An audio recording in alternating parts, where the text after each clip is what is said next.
آسمان کی اور رات کے وقت آنے والے کی قسم، اور تم کو کیا معلوم کہ رات کے وقت آنے والا کیا ہے؟ وہ تارا ہے چمکنے والا، کہ کوئی شخص ایسا نہیں جس پر کوئی نگہبان نہ ہو۔ تو انسان کو دیکھنا چاہیے کہ وہ کاہے سے پیدا ہوا ہے۔ وہ اچھلتے ہوئے پانی سے پیدا ہوا ہے جو پیٹھ اور سینے کے بیچ میں سے نکلتا ہے۔ بے شک وہ یعنی خالق اس کو دوبارہ پیدا کرنے پر قادر ہے۔ جس دن دلوں کے بھید جانچے جائیں گے تو انسان کی کچھ پیش نہ چل سکے گی اور نہ کوئی اس کا مددگار ہوگا۔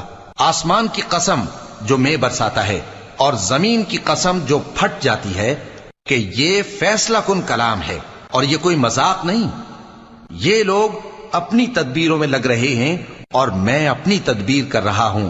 تو اے نبی صلی اللہ علیہ وآلہ وسلم، تم کافروں کو مہلت دو، بس چند روز کی مہلت اور دے دو۔